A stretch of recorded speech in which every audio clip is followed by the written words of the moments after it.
$1.87. That was all. And 60 cents of it was in pennies.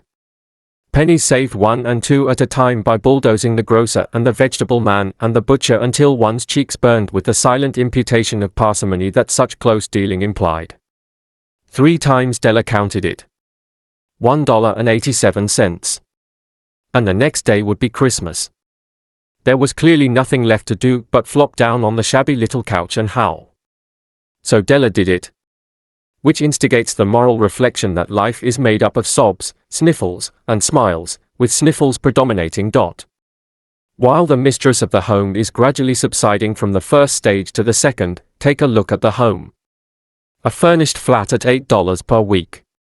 It did not exactly beg a description, but it certainly had that word on the lookout for the mendicancy squad. In the vestibule below was a letterbox into which no letter would go, and an electric button from which no mortal finger could coax a ring. Also appertaining thereunto was a card bearing the name, Mr. James Dillingham Young. The Dillingham had been flung to the breeze during a former period of prosperity when its possessor was being paid $30 per week. Now, when the income was shrunk to $20, the letters of Dillingham looked blurred, as though they were thinking seriously of contracting to a modest and unassuming D. But whenever Mr. James Dillingham Young came home and reached his flat above, he was called Jim and greatly hugged by Mrs. James Dillingham Young, already introduced to you as Della. Which is all very good. Della finished her cry and attended to her cheeks with the powder rag. She stood by the window and looked out dully at a grey cat walking a grey fence in a grey backyard. Tomorrow would be Christmas Day, and she had only $1.87 with which to buy Jim a present. She had been saving every penny she could for months, with this result. $20 a week doesn't go far. Expenses had been greater than she had calculated. They always are. Only $1.87 to buy a present for Jim. Her Jim. Many a happy hour she had spent planning for something nice for him. Something fine and rare and sterling, something just a little bit near to being worthy of the honor of being owned by Jim. There was a pier glass between the windows of the room. Perhaps you have seen a pier glass in an $8 bat.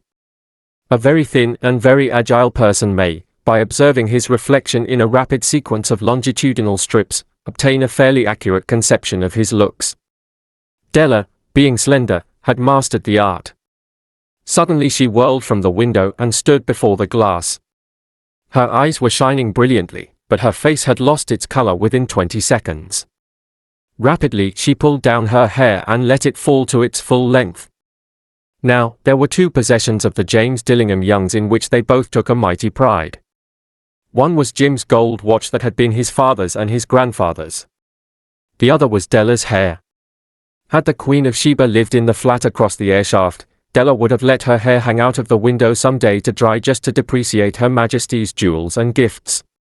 Had King Solomon been the janitor, with all his treasures piled up in the basement, Jim would have pulled out his watch every time he passed, just to see him pluck at his beard from envy. So now Della's beautiful hair fell about her, rippling and shining like a cascade of brown waters. It reached below her knee and made itself almost a garment for her.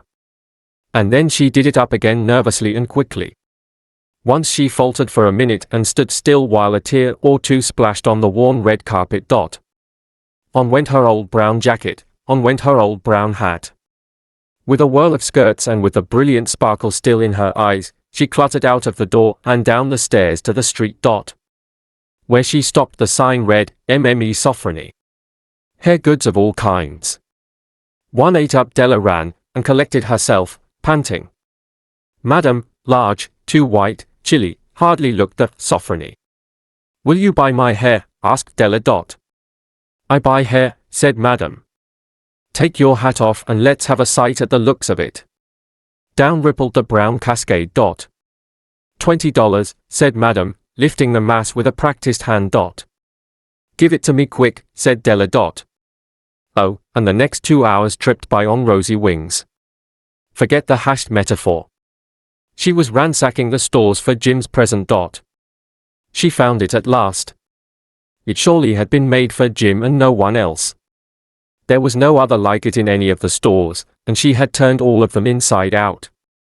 It was a platinum fob chain, simple and chaste in design, properly proclaiming its value by substance alone and not by meretricious ornamentation as all good things should do. It was even worthy of the watch. As soon as she saw it, she knew that it must be Jim's. It was like him. Quietness and value, the description applied to both. $21 they took from her for it, and she hurried home with the 78 cents. With that chain on his watch, Jim might be properly anxious about the time in any company. Grand as the watch was, he sometimes looked at it on the sly on account of the old leather strap that he used in place of a chain.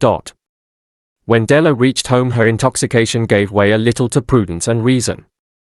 She got out her curling irons and lighted the gas and went to work repairing the ravages made by generosity added to love. Which is always a tremendous task, dear friends, a mammoth task. Within 40 minutes her head was covered with tiny, close-lying curls that made her look wonderfully like a truant schoolboy. She looked at her reflection in the mirror long, carefully, and critically. If Jim doesn't kill me, she said to herself, before he takes a second look at me, he'll say I look like a Coney Island chorus girl. But what could I do? Oh, what could I do with $1.87? At 7 o'clock the coffee was made and the frying pan was on the back of the stove hot and ready to cook the chops. Jim was never late. Della doubled the fob chain in her hand and sat on the corner of the table near the door that he always entered. Then she heard his step on the stairway down on the first flight, and she turned white for just a moment. She had a habit of saying little silent prayers about the simplest everyday things, and now she whispered, "Please, God, make him think I am still pretty." The door opened and Jim stepped in and closed it. He looked thin and very serious. Poor fellow, he was only 22 and to be burdened with a family. He needed a new overcoat and he was without gloves. Jim stepped inside the door, as immovable as a setter at the scent of quail. His eyes were fixed upon Della, and there was an expression in them that she could not read, and it terrified her. It was not anger, nor surprise, nor disapproval, nor horror, nor any of the sentiments that she had been prepared for. He simply stared at her fixedly with that peculiar expression on his face. Della wriggled off the table and went for him. "Jim, darling," she cried, "don't look at me that way. I had my hair cut off and sold it because I couldn't have lived through Christmas without giving you a present. It'll grow out again, you won't mind, will you? I just had to do it. My hair grows awfully fast. Say, Merry Christmas, Jim, and let's be happy. You don't know what a beautiful, nice gift I've got for you." "You've cut off your hair?" asked Jim, laboriously, as if he had not arrived at that patent fact yet, even after the hardest mental labor. "Cut it off and sold it," said Della. "Don't you like me just as well, anyhow? I'm me without my hair, ain't I?" Jim looked about the room curiously. "You say your hair is gone," he said, with an air almost of idiocy. "You needn't look for it," said Della. "It's sold, I tell you, sold and gone, too. It's Christmas Eve, boy. Be good to me, for it went for you. Maybe the hairs of my head were numbered," she went on with a sudden serious sweetness, "but nobody could ever count my love for you. Shall I put the chops on, Jim?" Out of his trance Jim seemed quickly to wake. He enfolded his Della. For 10 seconds let us regard with discreet scrutiny some inconsequential object in the other direction. $8 a week or $1 million a year, what is the difference? A mathematician or a wit would give you the wrong answer. The Magi brought valuable gifts, but that was not among them. This dark assertion will be illuminated later on. Jim drew a package from his overcoat pocket and threw it upon the table. "Don't make any mistake, Dell," he said, "about me. I don't think there's anything in the way of a haircut or a shave or a shampoo that could make me like my girl any less. But if you'll unwrap that package you may see why you had me going a while at first." White fingers and nimble tore at the string and paper. And then an ecstatic scream of joy, and then, alas, a quick feminine change to hysterical tears and wails, necessitating the immediate employment of all the comforting powers of the lord of the flat. For there lay the combs, the set of combs, side and back, that Della had worshipped for long in a Broadway window. Beautiful combs, pure tortoiseshell, with jeweled rims just the shade to wear in the beautiful vanished hair. They were expensive combs, she knew, and her heart had simply craved and yearned over them without the least hope of possession. And now, they were hers, but the tresses that should have adorned the coveted adornments were gone. But she hugged them to her bosom, and at length she was able to look up with dim eyes and a smile and say, "My hair grows so fast, Jim."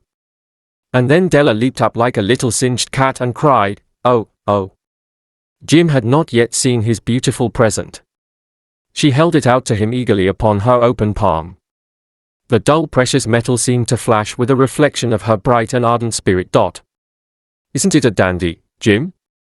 I hunted all over town to find it. You'll have to look at the time 100 times a day now. Give me your watch. I want to see how it looks on it." Instead of obeying, Jim tumbled down on the couch and put his hands under the back of his head and smiled. "Dell," said he, "let's put our Christmas presents away and keep them a while. They're too nice to use just at present. I sold the watch to get the money to buy your combs. And now suppose you put the chops on."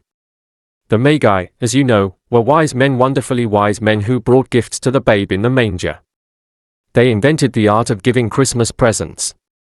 Being wise, their gifts were no doubt wise ones, possibly bearing the privilege of exchange in case of duplication.